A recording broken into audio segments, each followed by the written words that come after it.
Okay, so again, I was started teaching full time, and I was teaching middle school. I mean, what a surprise there! That was when I was the worst student. So we're both respectable. We're both respectable. Wow. We're successful. We're responsible citizens. Wow.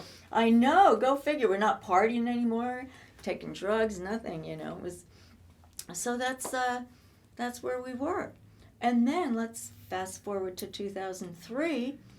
I'm sitting at my computer at school. It was before classes, and I open up my mail, and I see John McElligott. Now I'm going, John McElligott. Oh my gosh, he's not dead, you know, live and kicking. And I was just so. I mean, I think the blood drained from my head because I just didn't know what to do. I started shaking. And I had kids coming, the bell rings, first period's coming in, and I said, I can't deal with this right now. I have to wait until my planning period. So when I opened it, well, tell me, you know. Well, here's the deal. I had carried around a picture of the baby all my life, and you always wonder, what happened?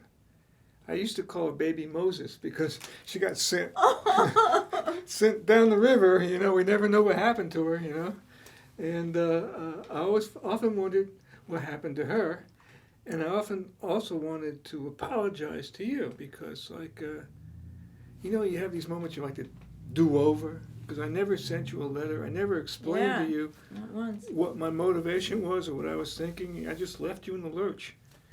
And these are two things that I kept with me all those years. And I always wanted to correct that.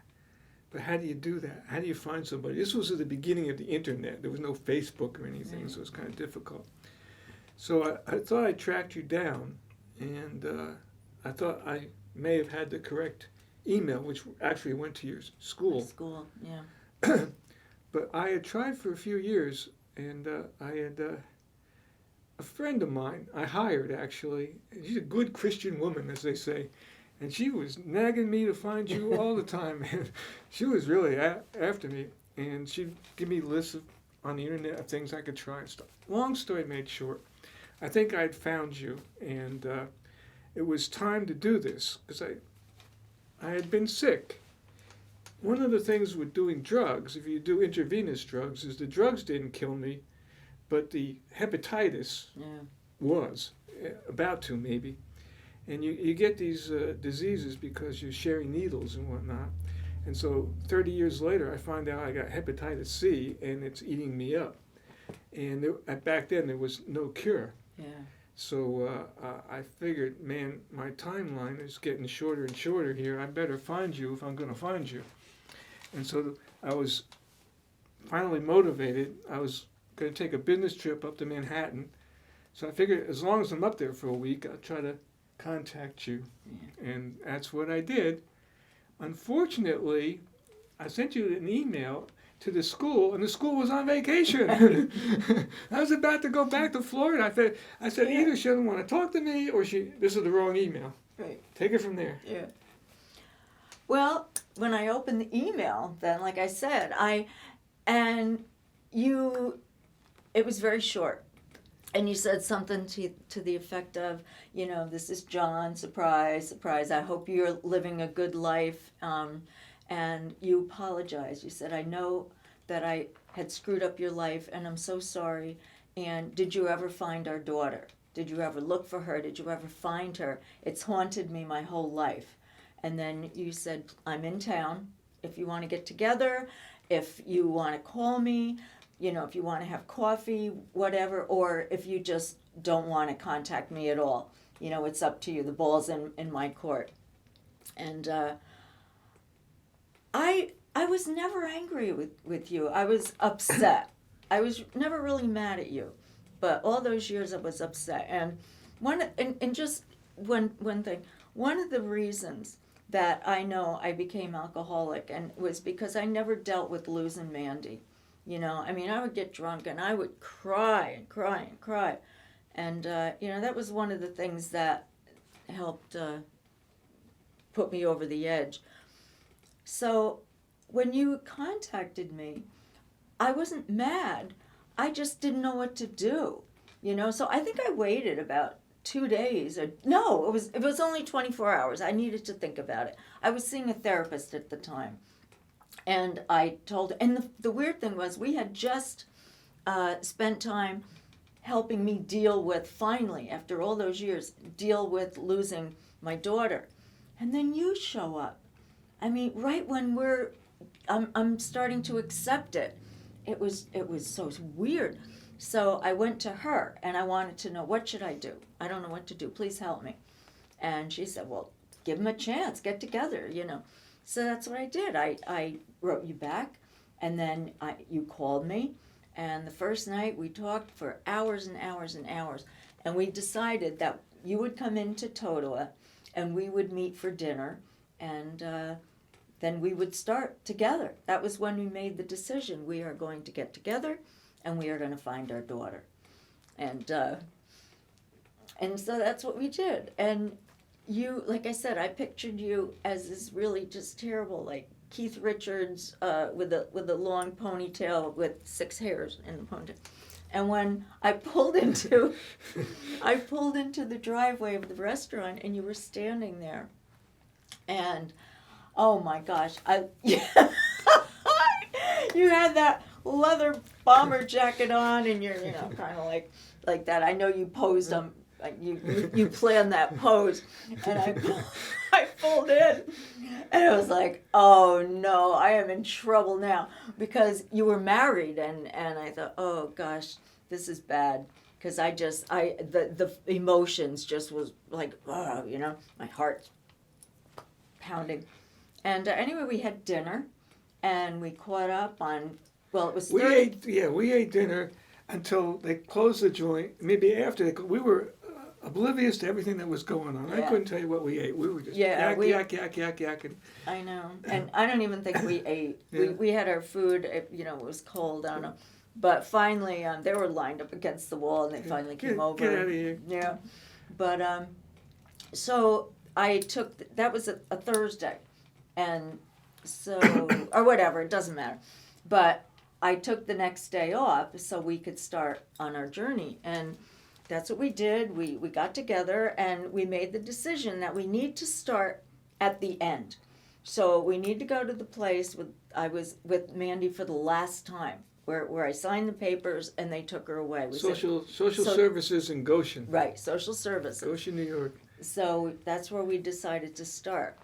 And so we drove up together into Goshen, and it took us a couple buildings because we couldn't find the joint. We couldn't. We were everywhere. Remember, it was windy, so windy and freezing. Yeah, this is before GPS. I had a laptop with a disk in it with Microsoft Maps in it. I'm trying to find the building. Find it. And no cell phones. No cell phones. So we couldn't call to find out where they were. But we did. We found them. Yeah. And then we walked in and gave our names, and we told them what we wanted at the reception area. And then this real sweet young woman, you know, said, come on in. And we're starting to tell her what we want. And she gets this look on her face, like, you know, she said, excuse me, I'll be right back. And you and I started freaking out. Because we're going like, oh my gosh, what's the matter? What's the matter?